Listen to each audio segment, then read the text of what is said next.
where the Bigfoots roam, and the deer and the antelope are prey, and seldom is heard disrespecting type words, and the squatches are howling all day. Whoop, whoop. That's right, folks. Tonight we're doing the home range of the Sasquatch. Just how far could they potentially travel? We'll look at some good analogies, and as usual, make some wild postulations. And now it's time to turn things over to my co-postulator, your host, the Reverend Jeff Kelly. Welcome, everybody, to the Squatchers Lounge podcast. Indeed, I am your host, the Reverend Jeff Kelly, and with me, as usual, is the greatest announcer man in Squatcher Lounge podcast history, Father David Batdorf. How you doing, buddy? Ready to postulate and get into this one. We're going to postulate a little bit and get into some nerd stuff here in just a little bit, but this just in, a little birdie told me that Muppet Watch is still on tap. Muppet Gate. What do you think? The devil, as you refer to him, the dark-faced individual. I can't look at that image and not feel that I'm looking into the eyes of a living creature. So apparently, just today, Dr. Meldrum has decided that he's going to still be a cheerleader for the Todd Standing Boot Camp. That he's going to be going on Coast to Coast AM just here Thursday night, 12 p.m. 12 a.m. to 3 a.m. Mountain Time. Topics will be on the World Conference of Relic Hominoids down in Africa. Of course, because they find lots of relic hominids down in Africa.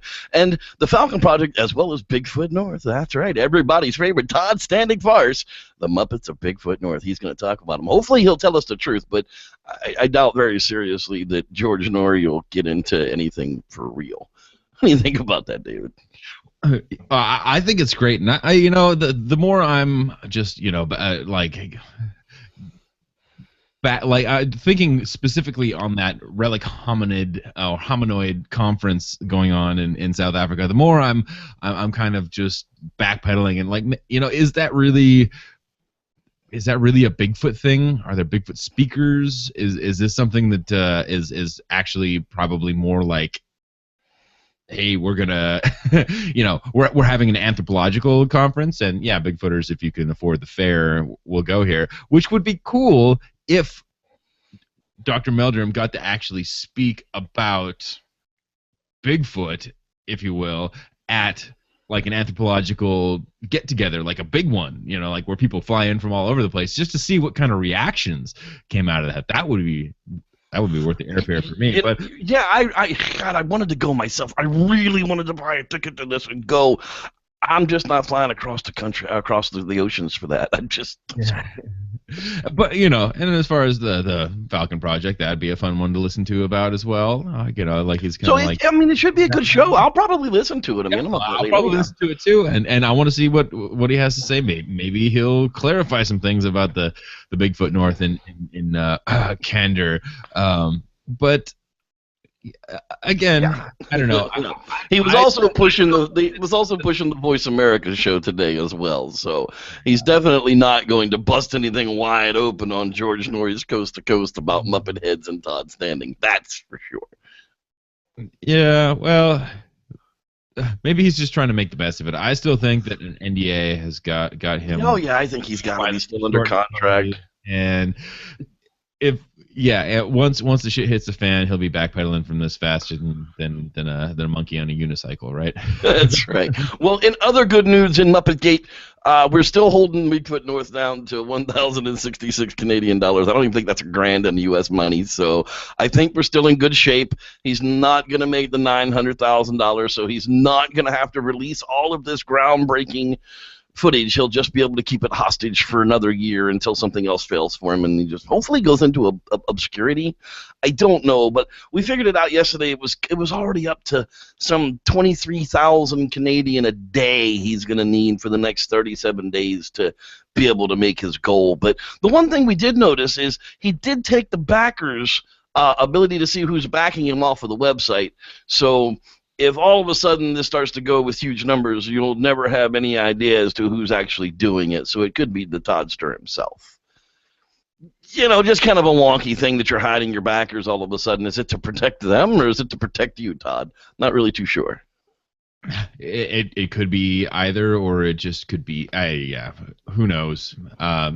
Again, there's something bigger at play in this whole thing, and if species protection were like the end goal, and there was something legit, I would be like, honestly, like, me, I'm that hippie tree hugging Pacific Northwesterner. Like, I'd be the first person on board with this, but unfortunately, it's just not what it appears to be.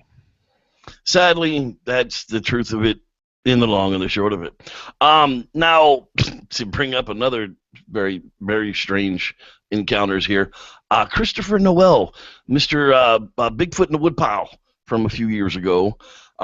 Dude has been doing some serious Bigfooting on his own in a valley, not too very far from his own home for the last few years, and he's got a GoFundMe project up now too, asking for $2,800.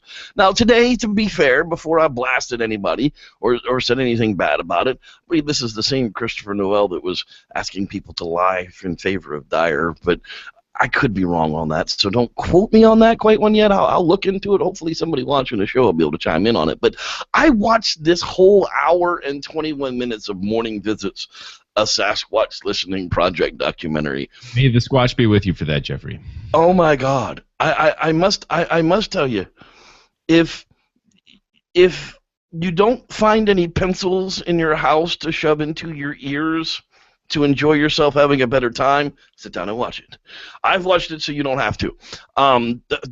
God in heaven, Christopher, dude, I don't know what's throwing pine cones at you for days on end, but I wouldn't go back there, because that's kind of creepy.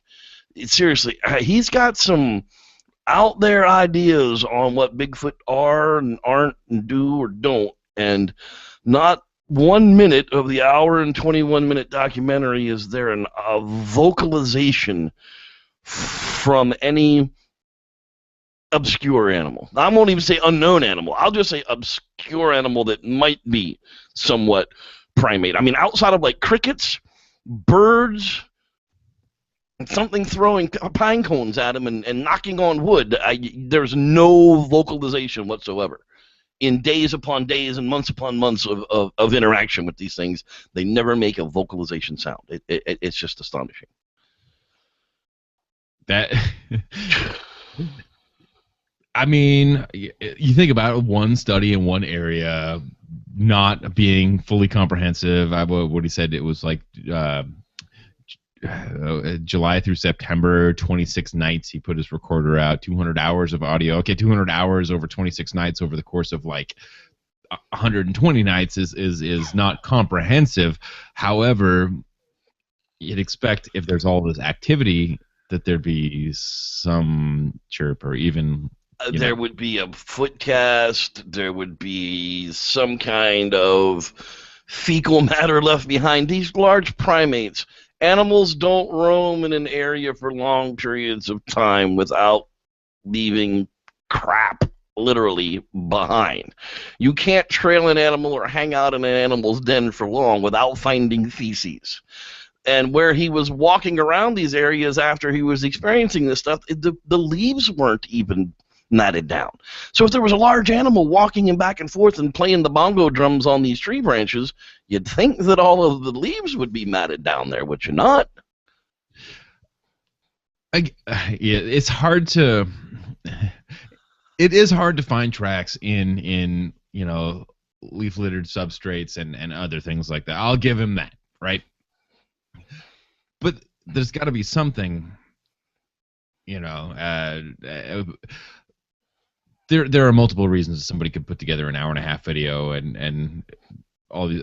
It could be, like I used to put together 20-minute videos for fun that was like me hiking and talking about Sasquatch. Okay, not really interested in doing that anymore, and probably taking a lot of those down off the internet because I'm just like, just tired of dealing with the comments and everything else. But there's a lot of reasons to do that, and Well, I have no problem with this guy wanting to go out into his backyard, literally, and sit around and commune with the dozens of Sasquatch. But why do we have to pay for it? why ask the public to fund you for this? I mean, it's wonderful that you're doing this, but you're not bringing us anything. Well, I mean, you brought us absolutely zero that could relate to a primate, let alone to a mammal, let alone a Sasquatch, unless, these pine cones are just falling out of the tree and you're imagining all of this. I was curious as to what we were funding aside from further research. And $2,800, as you and I know, Jeff, doesn't get you very far. No, I think it's going to get him like a new video camera, a new lounge chair, maybe a lamp that he can go out there at night with, and a couple of SD cards for some $2,800 isn't going to do anything. I mean, it's like asking us to pay for your camping adventures all year next year. I mean, I ask people to pay for my camping adventures all year next year, but I do it with a podcast each week that I don't charge people for. I give people some entertainment value. I give people something for free, and through some advertising monies, I make enough money to go squatching through the year. That's friggin' awesome. But this dude's asking for $2,800 as a handout just because, well, he thinks there might be something there, but can't prove anything. Well, so does 6 gazillion other people. I just don't understand this. All of a sudden, let's stick our hand out to the public type of thing.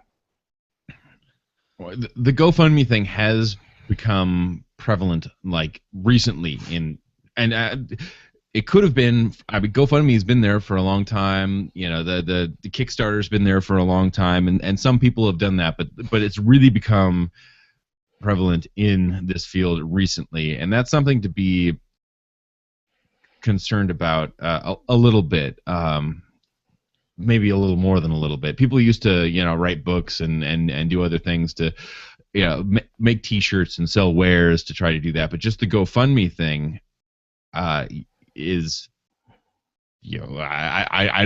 I couldn't tell what we were getting. Yeah, well, for $50 donation, you'll get access to the filming process of how he hides his cameras, and you'll get a signed copy of his book. Why am I asking for $2,800? Is right here because it's the general cost of the equipment I'll need in order to pull this project off. It's not cheap, unfortunately. Among other items, I'll need a remote camera and receiver DVR that can withstand sub-freezing temperatures while hidden in the ravine, awaiting the return of spring and Sasquatch group. Planting the setup any later in the year would seriously compromise our chances of success. It's just how careful we have to be, as no creature on the planet is so difficult to film. I want to bring you along with this on this adventure as we deepen our understanding of compassion for this remarkable kindred species. Bullshit.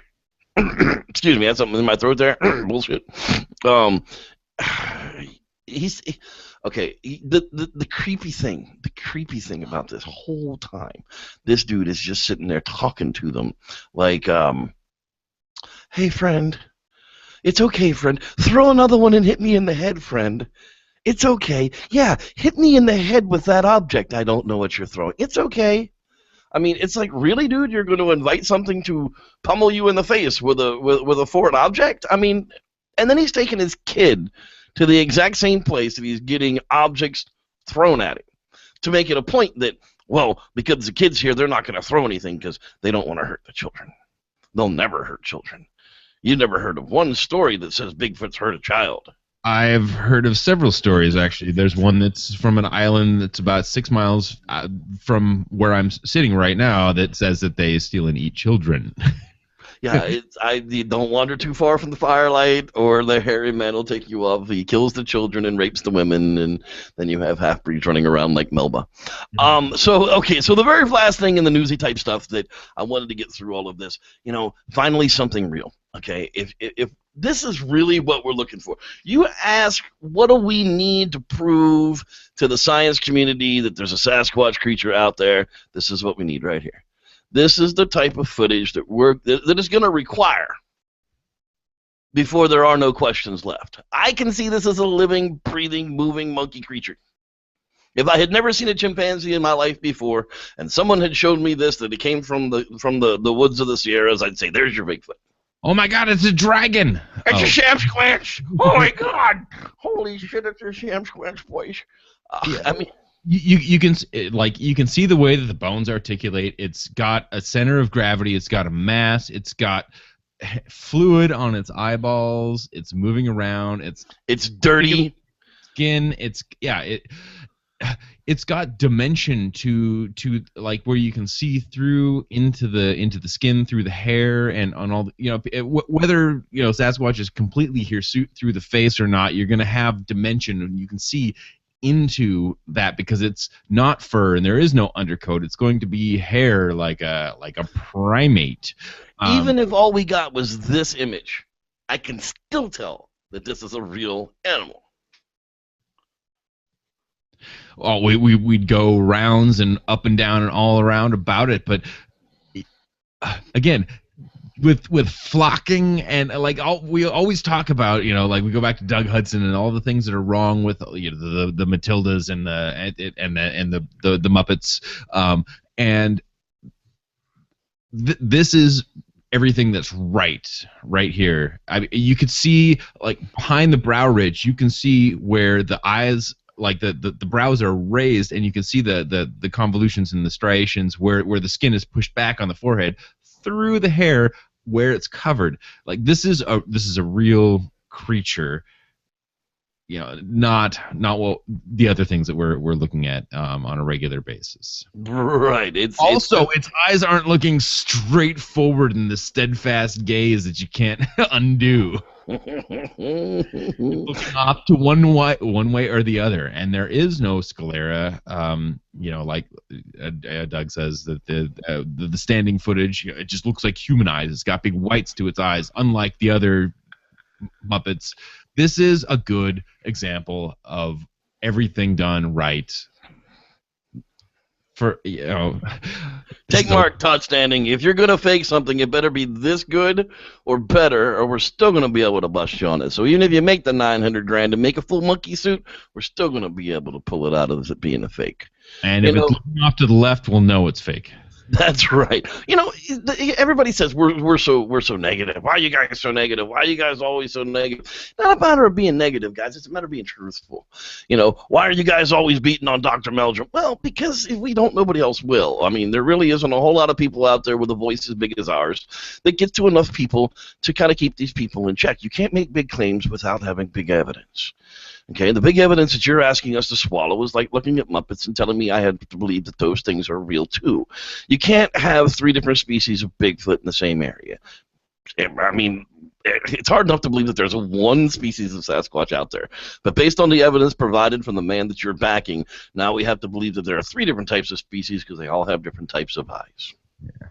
Well, here, like, our criticism, honesty time, like, this is an opinion-based show. It's a topic-based show, and we do a news section. We take the most current and relevant news that has to do with what's going on right now, and that probably has to do with Todd Standing, and then we give our opinion on it because that's kind of the way that the show is based. And I mean, lo and behold, okay, so that's our opinion. That's what we're here to do. And if our opinion is negative, you notice we don't pick on, some of the minutia. We take the big, the lowest hanging big fruit. That's like, okay, there's a problem here. They're trying to pull it over on these folks, or there's something that we see that's big. And we take the big people on, not the little people. We don't nitpick at a lot of things. That we take the big problems and we give our opinions. And honestly, that's what this show is based around. Just like in the old days, there was that dial that said, you could turn the channel. Well, there is that X in the corner. If you really disagree with us that much, you don't have to scream it up and down the hallways. There is that X. There's lots of people that do that. We're not telling you we want you to tune out, but, if that's what's going to settle your blood pressure, then so be it. Well, but also, like, that if you hate what we have to say, I mean, we're entertainers, right? Exactly. And if you got to tune in every week just to hate us that much, then all the better. All the better. Like, we love you just the same. Thanks for watching. Exactly. And that's part of it too. People have to realize that as well. Is we are entertainers. I am a field investigator. I mean, I do field work, but for the most part, weekly, that's exactly what we are. So we're here trying to entertain our friends mostly about the topic of Bigfoot and educate some of the friggin' general public that might stop in and, get some real information on what's really going on out there. That's what the show's all about. And it did get kind of heavy there for a while, but we're moving towards the new year. The holidays are here and everybody's happy, and we're just going to kind of push all that stuff to the side. But the last thing I wanted to remind people was, very simply, it is not our actions that we are calling onto the table. It is their own that we are bringing to the attention for the fuckery that it is. Plain and simple. It's not us. This sermon was brought to you by the Reverend Jeff Kelly. May the squash be with you. Suck it! Wes Lostner down there at Good Neighbor Tattoos in San Diego absolutely loves the Reverend Jeff sermons, and usually they're a whole lot more ranty, but hey, that's the way it's going to be. If you need some squashy ink, go catch out Pound Squashy Ink on Twitter and find Wes down there at Good Neighbor Tattoo in San Diego. Dude could definitely use some fresh canvas to squatch up. People ask, it's like, do you get paid to do that? It's like, no, I just love my buddy Wes. We don't really get paid to advertise anybody. We just advertise our friend. We get paid to advertise some people, but, it kind of comes on there. Now, David, you sent me this really cool link earlier. Why don't we go ahead and pull it up, talk to us about it, man. It's the National Geographic clickbait, I'm going to lie to you article. They're not lying, per se. But so this is something. It is Bigfoot related, and of course, I love the human prehistory and all of these things. For so long, people have said, "Oh, Kennewick Man, that Sasquatch is large-bodied, bigger than of the time," and okay, so finally, we get to look at the Kennewick Man. The study is complete. For examining of the bones, and there's other things we're going to try to do, and basically what this is telling us is that we migrated into the Americas much earlier than we thought we did, much earlier than when the first land bridges were available, much before Beringia. And the twist is that the only way that we could have really done this efficiently, and because of the diet of this guy, which is mostly seal meat, is by boat. Yep, ice shelves, following the seals. Following the seals on the ice shelves, and this supports a lot of that, from Europe to Eastern America's migration as well. Like, that could have happened both directions pretty easily. But what's fantastic is that this shows that there was an earlier wave of people, and it really does explain a lot of the different traits of the first peoples of the Americas, and the differentiations. But this, locked away for years, Skeleton Secrets Rewrite Prehistory of North America, and here's our Sasquatch. Oh, wait, dang it! That's our Sasquatch, dang on it. But this doesn't really, the bones of Kennewick Man, who lived more than 9,000 years ago, have been newly analyzed and showed us exactly what we thought about them before, and were supported by a 9-year-old girl found in a cave last year. It was actually an underwater cave found in a limestone grotto in Mexico last year, because we couldn't get this study didn't happen in time. That study was before it, yada yada yada. But it did show that there was an earlier migration. However, this guy, when they started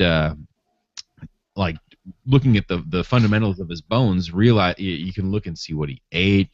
There's so many things that you can tell from bones, and it's amazing. He as rumored, he had a spear lodged in his hip. Doesn't sound like a Sasquatch exactly. Sounds like somebody who might have been, warring and fighting. And he actually, several broken ribs, didn't heal correctly. Like, this dude was. Yeah, he was a regular warrior type dude.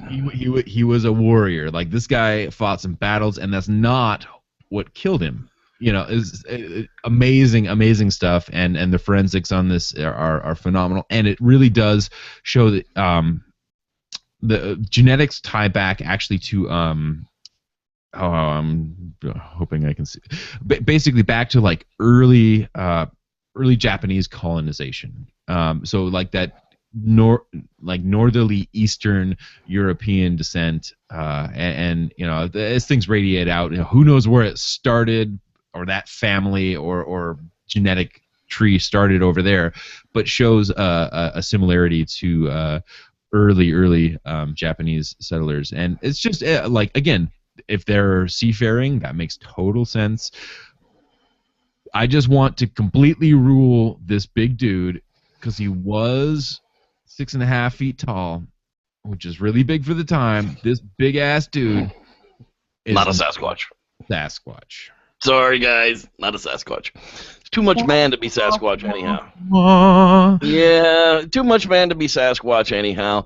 And and there's been a lot of those theories along the years that early man could have very well made it to Greenland, to Iceland, to the Pacific, or to the northeast United States, through Canada, coming along the ice shelves, chasing the seals. It wouldn't have been hard. They would have been able to camp along, tie up their boat. They could have rested in one place for a month at a time, hunted a bunch of seals, and moved on. I mean, it wouldn't have been that difficult thing to happen as long as it stayed frozen all the way across. Well, think about, like, the 10,000 years of Beringia and that land mass that was available to walk across. You can still wade from portions of Alaska to Russia right now. Like, there's portions where you can easily swim, across. I mean, it's cold. You probably die of hypothermia. But if you had a boat, you can see it. Sarah Palin, I can see Russia from my house. Like whatever the quote is you want to use. It would be easy if there were seafaring people, or people just people chasing these seals would probably use that sort of technology. And they're not talking about which is interesting. Not talking about dugout boats, they're talking about skin boats, because that was the technology of that. Right, a bamboo frame with animal skins pulled over it, barely enough to float a human and its contents along the waterline. Yeah, in the freezing Bering Strait, going along the ice shelf. Imagine the badass wearing mucklucks and 17 pounds of animal furs yourself, so that you don't die of hyperthermia from the temperature of the water under your ass. With a pointed stick trying to kill something in the water. I mean, come on. These are amazing. Amazing. No wonder he had 2 broken ribs and a spear point in his freaking. No wonder they started fishing salmon coming up the stream to them, right? No joke. Anyway, that was just an interesting article, and I had to bring that up because it is Sasquatch related, because so many people look at that Kennewick man as a potential for, this is a Sasquatch fossil. They stole it away. This article, if you're interested, with the National Geographic, if you look at National Geographic Kennewick man, they actually talk about how difficult it is to work with FBI, CIA, and tribes to get scientific access to this stuff. So that created kind of that mystique and that mystery of, the Smithsonian is just holding it. They're not showing us that. Yeah, conspiracy theory runs rapid, but it is difficult to get through all that red tape just to study and take a sample of those bones. Dude, and dadgummit people, I'm going to say this because I just watched the last episode of the season of The Search for Lost Giants. Now, these 2 brothers took 6 months off of their jobs and emptied out their bank accounts to go looking for lost giants. And they're going mound hunting, and they're looking in secret holes and in caverns, and there's a tunnel. I've watched it. I can't even tell you the name of any of these freaking places that they were looking for. But last week, they were in Manchester, Tennessee, where, hey, somebody we know was just living in Manchester, Tennessee, and they were looking at the bone cave for these giant skulls that were found there in the 1930s. Well, I know folks who have been there since the 1930s that don't know nothing about none of that. No giant skulls, no giant bones. There was one article of a Indian burial found to have a 6.5-foot Indian in it. And that was, the giant of the time, because, people were like 5'2" back then. I mean, it was really creepy. And all of a sudden, these shows come out to where they're looking for lost giants in these places. And does that have a Bigfoot connection? Were the lost giants these Anunnaki, alien mutated humans? Are they really the commanders of what's going behind the miners that have gone wild? I don't know, but after 6 episodes, nobody else knows either. They ended again with nothing. No skulls, no giants, no bones, no Smithsonian. The Smithsonian doesn't know about anything, any bones. What are you thinking about the giant skeletons? Are they Bigfoot skeletons, or are they just fairy tales? There are supposedly some very skeletons, and as we know, there's stories of large people, like unrelated to Sasquatch, like stories of the Patagonian giants and all these very big, large people, and so if somebody was 5'5" trying to sail around South America and they saw some people that were like 6'5", they might think they were giants or describe them as giants or these large people. That there's a potential, and the description is forever what it is, right? Like the description is these are giant people, and so we think like David and Goliath, we're thinking like 20 feet tall, but no, maybe they were only 6.5 feet tall, and that could have been normal for the time. And we talk all the time about how genetics and how gene flow and how gene expression works and how things evolve, and it could be just as much as one family or two families with very tall genes kind of propagate an area or a tribe, and as people integrate into that's the it's the gene flow, and that's what happens. That's exactly what one of the comments I made about the giant skulls and the giant things, because Melba's working on this, getting a whole bunch of money to do a genome project on some kind of Indian burial thing. I don't know, but I can't keep up with all the frauds that are going on out there at any given time. It's really kind of creepy. But the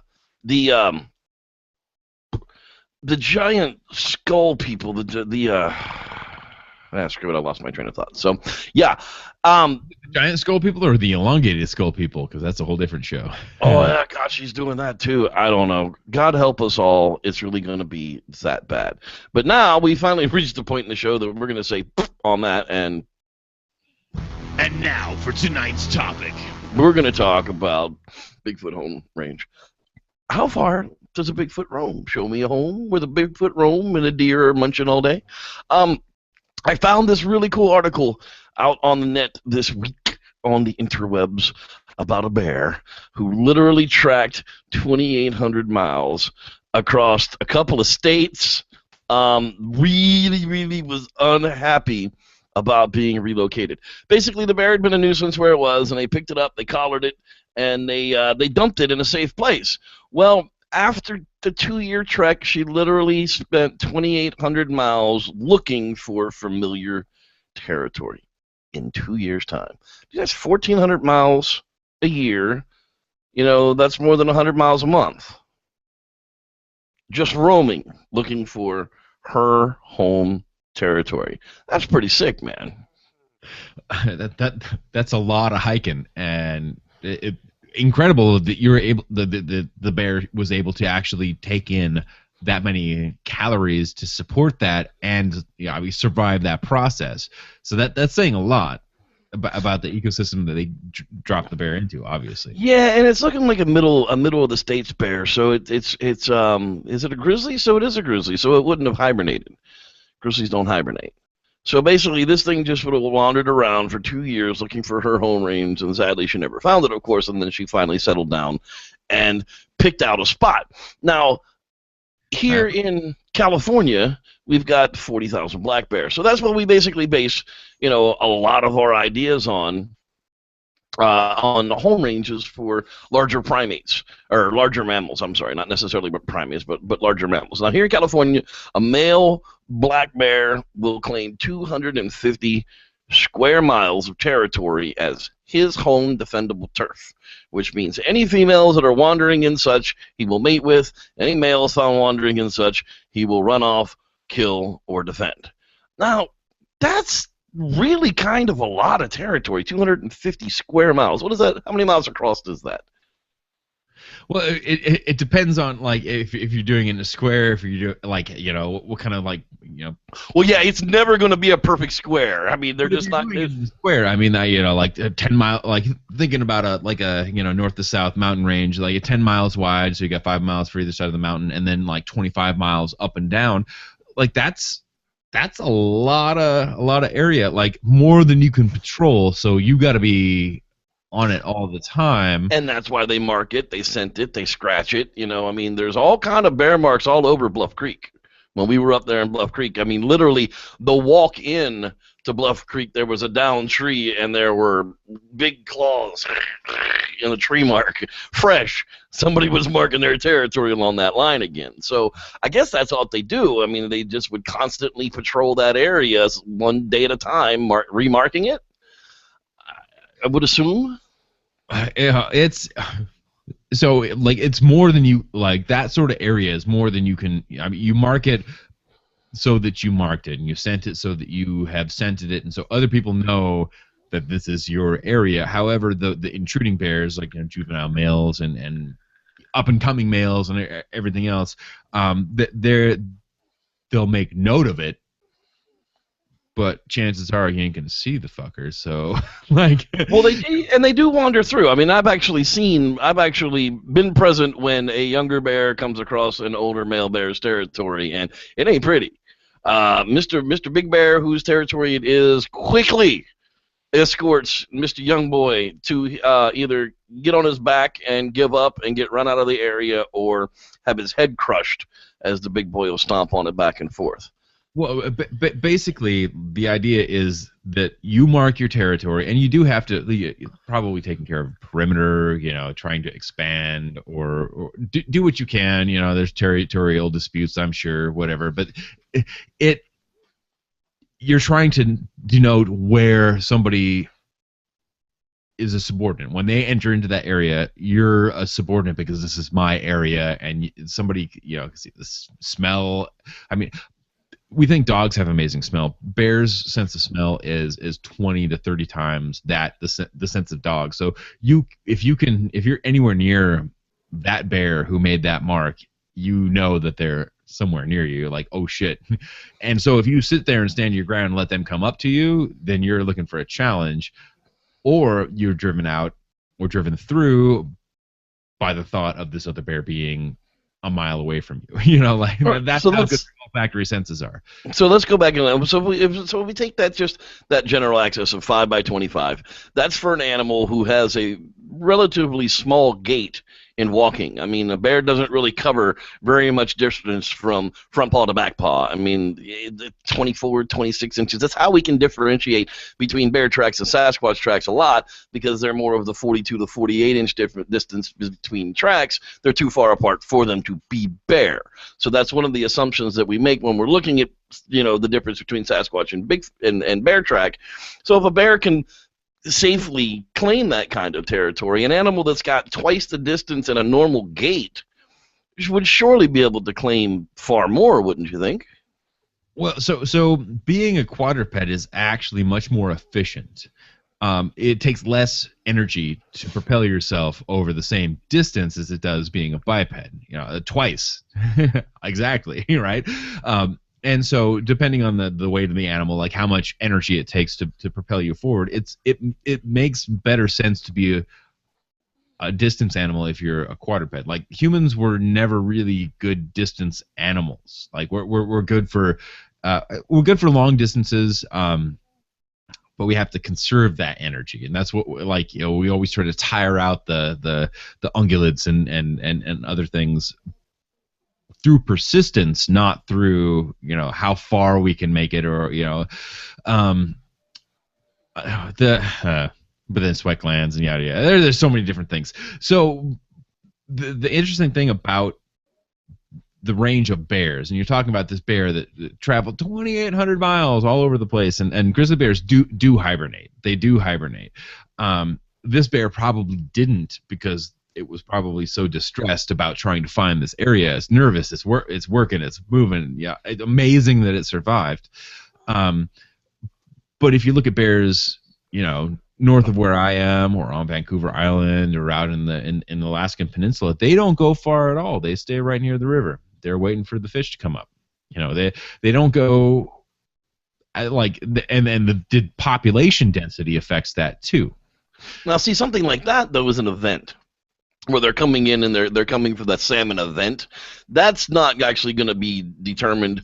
The best positions for fishing in the river are going to be based on dominance and persistence, but it's not going to be based upon home range at that point, because there's way too many bears driven to that area for the food event that is the salmon.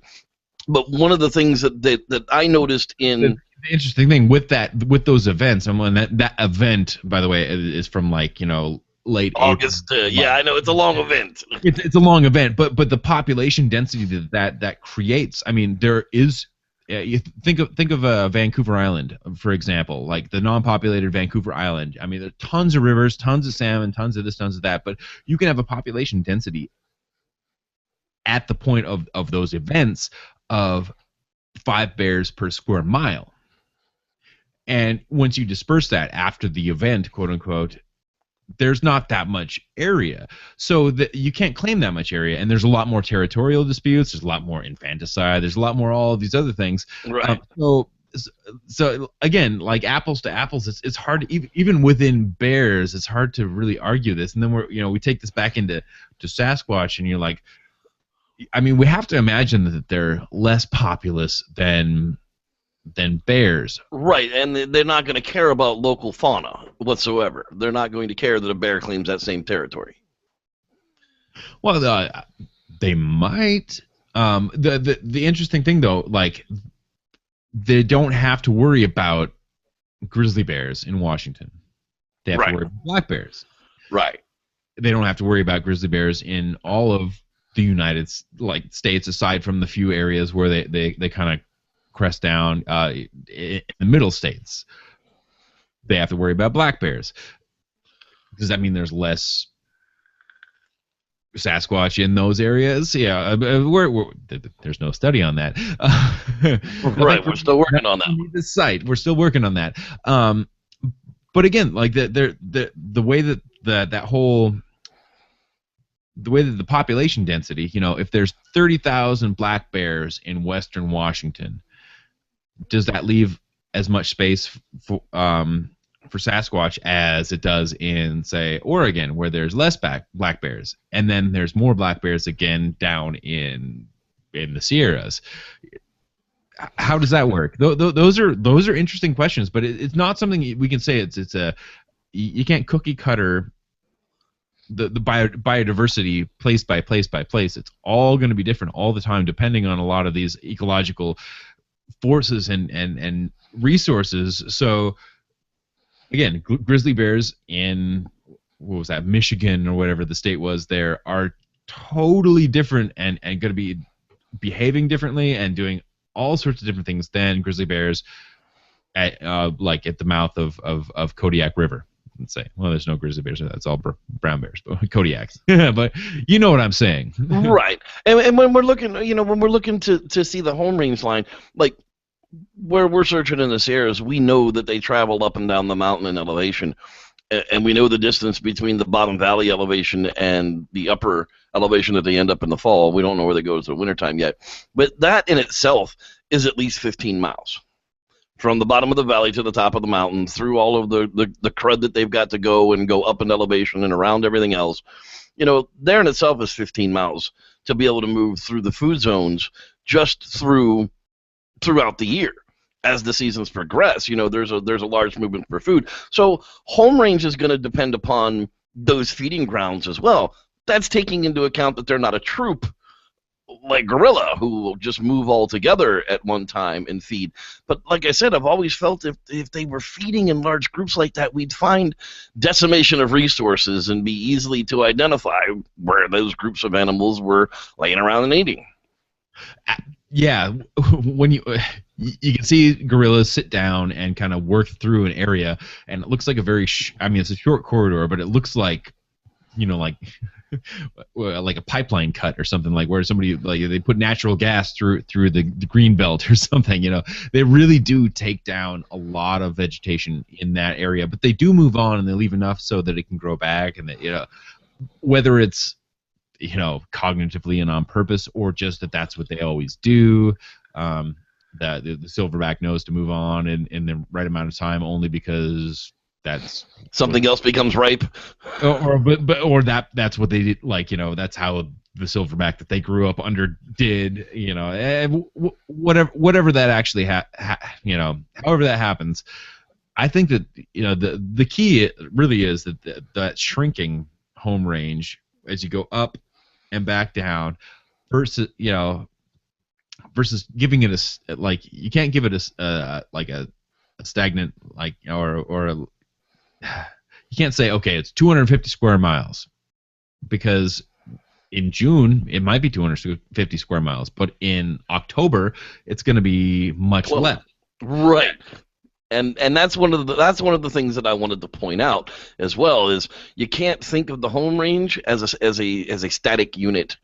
It's going to change throughout the year, and as we're finding as the year goes on, the resources move up the mountain, and the home range definitely becomes smaller. More animals are concentrated in those home ranges, and we're getting more and more vocal activity close to the camps that we're in, because those animals are pressured by us and pressured by each other. So we're kind of almost forcing more mistakes. But in the same token, you can't just say, okay, well, it's June, then let's go up to the top of the mountain and go Bigfooting. Well, chances are there aren't any Bigfoot up there. It's June. Let's go up to the top of the Bigfoot, Bigfoot Mountain, and then we'll wait for them to come up in October. Right, and well, that was what Justin had told us on the show when he was here, when we were recapping the Sierra evidence this year. They spent the first 42 days up there twiddling their thumbs. Why? Because they were up there way too early. And, we had discussed all that through the year, but there had been events that led to reasoning to think that they come through there at that time. Well, this year was a drought year. The food didn't move up high enough, and it literally took, 6 weeks of them sitting up there almost ready to pack it in and go home before anything decent even happened. So is that, again, because the home ranges shrink and the pressure picks up?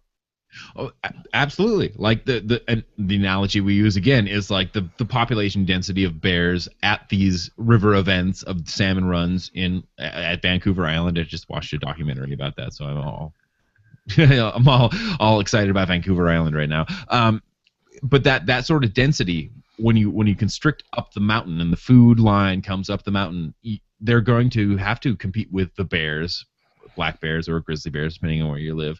They're going to have to compete with mountain lions. They're going to have to compete with the ungulates, for vegetation, and the rodents and everything. So the more you constrict that up, the more activity you're going to get. But it isn't going to happen in April. It's not going to happen in May. It's not going to happen in June. July, probably still not. You follow the food at those upper locations, and again, we don't know what they do in the winter. Like, once you get past where the viable food source is up there, do they just retreat back down really quickly? That's the question. That's a large question. That would make a lot of logical sense, but logic doesn't always apply. So well, that's one of the things I was going to bring up in this next article too, that now this next article that I brought up, it's a GPS study that shows that the grizzlies are following the hunting season to pick up on scraps and scavenge on what the hunters are leaving behind. So the grizzlies are literally lagging behind the hunters and going in and cleaning up all, because hunters will leave a lot of stuff behind. I mean, a lot of they'll clean it, they'll gut it, clean it right there in the field and pack out just the meat and leave everything behind for, the scavengers to get on. There's nothing wrong with that. I mean, we do that a lot. And these particular grizzlies, they were actually following the hunters as they went on their progress from area to area. And I thought that was pretty slick. Do the Sasquatch do the same thing? Well, think about this for creepy. Whether it's a mountain lion, whether it's a grizzly bear, whether it's a black bear or a Sasquatch, when a shot rings out and you start field dressing, something's probably watching you. Oh, yeah, you can guarantee that. They don't want to take your meat. They don't want to take you. They want you to leave, and the most nutrient-rich parts of that animal you left on the ground. Oh yeah, the brains, the Like, organs. yeah, the brains, the like intestines, the liver, like kidneys, all of these nutrient-rich things you just dumped on the ground like a stupid idiot, as far as they're concerned, right?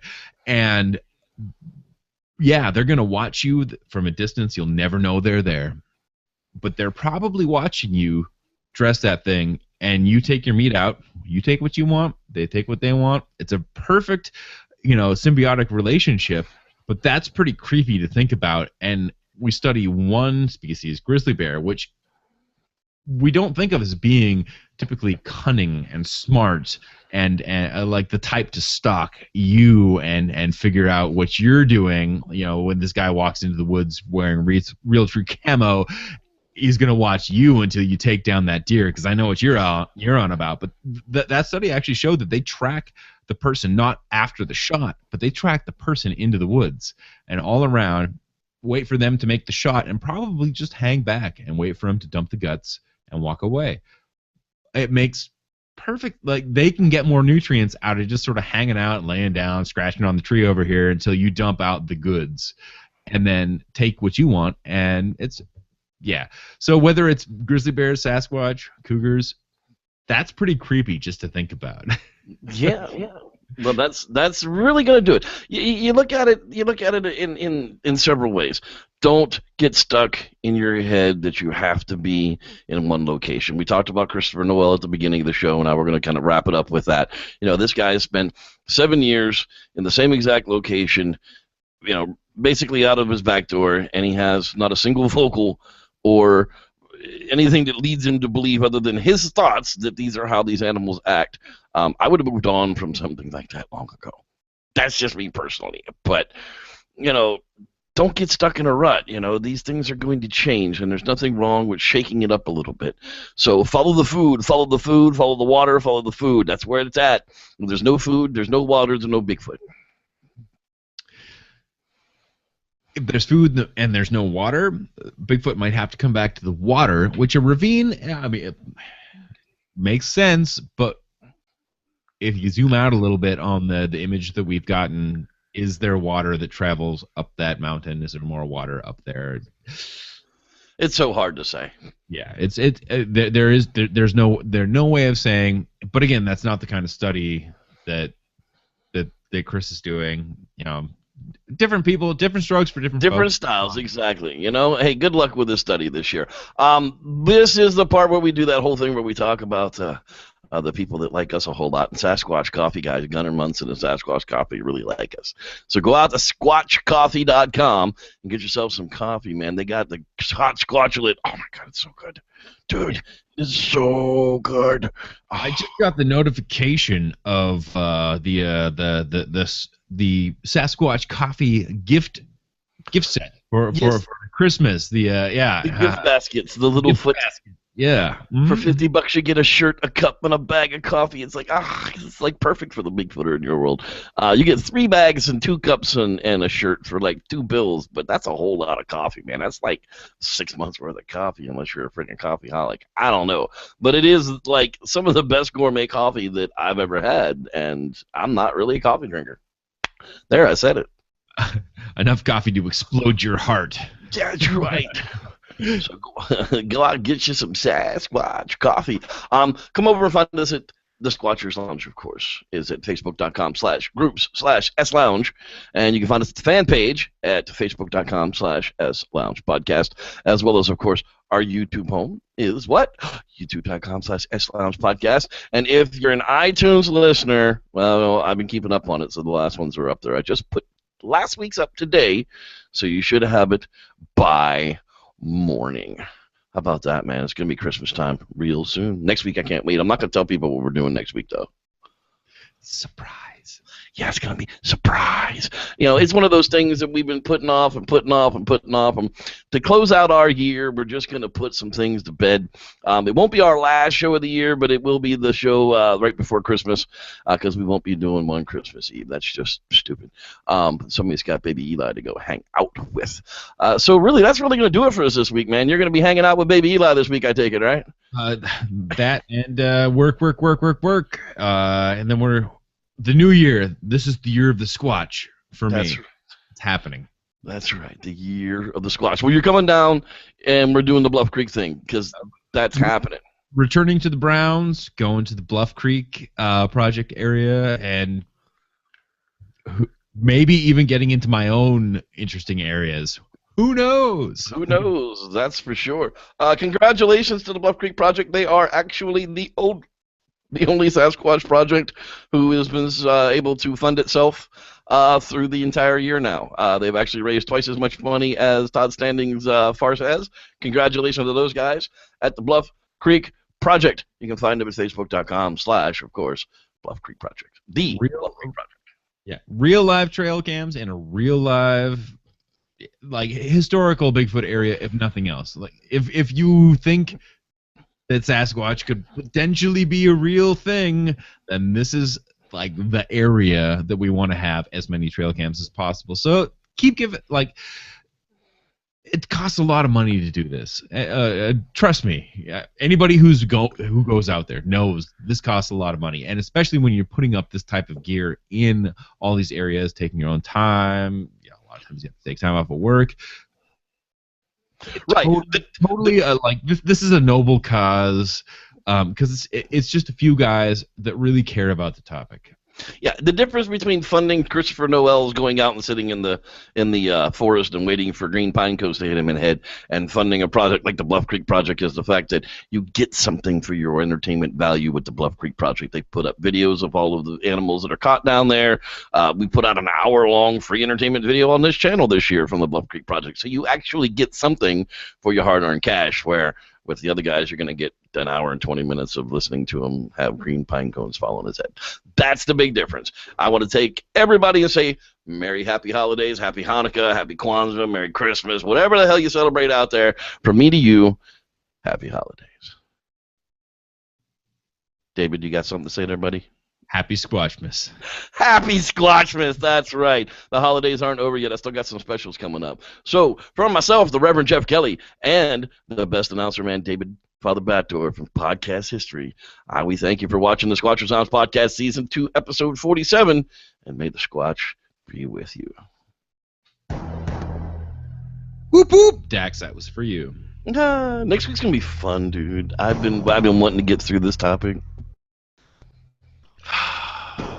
I've been avoiding it. They've been begging for it. I've had some heated arguments with people over this, dude. I mean, you know, somebody said that we're like the #1 Bigfoot podcast on the planet. I believe that.